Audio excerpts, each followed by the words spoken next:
Hello, everyone, and welcome. If you're on an IVF journey, you've probably heard a ton of different terms thrown around for stimulation protocols. So today, we're going to break down exactly what they are in a really simple, clear way. I totally get it. Words like long agonist or short antagonist can sound pretty intimidating at first. It feels like you're learning a whole new language, right? But I promise you, it is way more straightforward than it seems. Our goal here is to just cut through all the jargon, step by step, so you can feel really informed and confident about what's happening. Ready? Let's dive in. Okay, so no matter which path or protocol your doctor chooses for you, they all lead to one single incredibly important moment, the trigger shot. Think of it as the grand finale of the stimulation phase. So what is it exactly? Well, the trigger shot is a hormone injection that basically tells your body it's go time.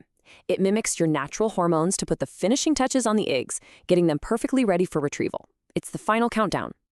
And when we say countdown, we mean it literally. The timing here is absolutely critical.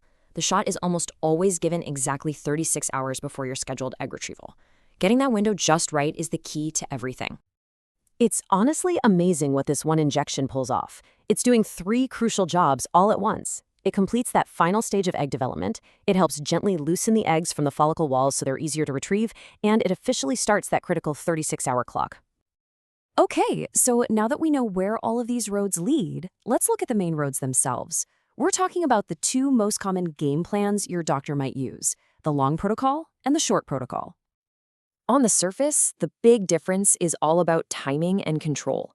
The long protocol is a slower, more deliberate approach that actually begins in the cycle before your treatment. The short protocol, on the other hand, is much faster and works completely within your actual treatment cycle. So, if we take a closer look at the long protocol, you can see it's more of a marathon than a sprint. The journey starts well before your treatment cycle with a phase called downregulation.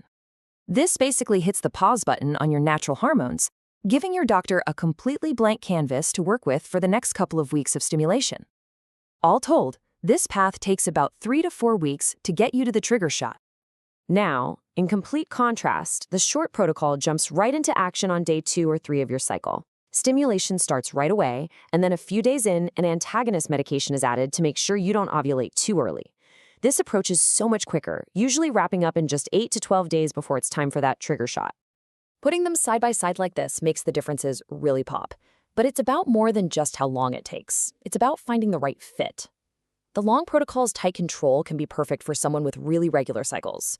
Meanwhile, the short protocol is often the go-to for those with PCOS or a risk of ovarian hyperstimulation syndrome, or OHSS, because it generally means fewer injections and a lower risk of that specific complication. But of course, the world of fertility medicine is always moving forward. So beyond just the long and short protocols, there are newer, more specialized approaches out there that are designed for very specific situations.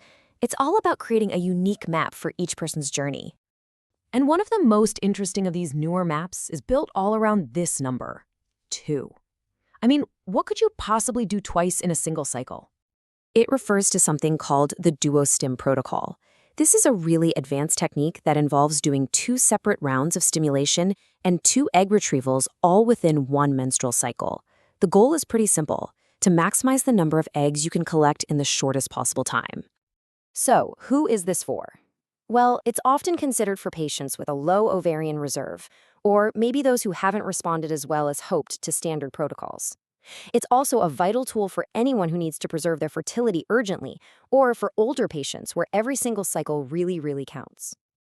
So, after looking at all these different paths, the trigger shot, the long and short protocols, and even advanced options like DuoStim, what is the most important thing you need to remember? This, right here, is the single most important takeaway. There's no such thing as a magic formula or a one-size-fits-all answer. The best protocol is simply the one that's best for you. Your medical team looks at everything, your history, your body's response, your personal goals, to create a plan that gives you the best possible chance of success. That personalization is everything. And knowing this, hopefully, makes you feel empowered to ask questions and be an active partner in your own care. You know, feeling informed is the first huge step toward feeling in control of your own journey. Of course, it is so important to remember that our chat today was just to help you feel more informed, not to provide medical advice. That's a conversation you should always have with your trusted doctor. If you're curious and want to learn even more about the complete IVF process, the portal at ivfforme.com is a wonderful resource.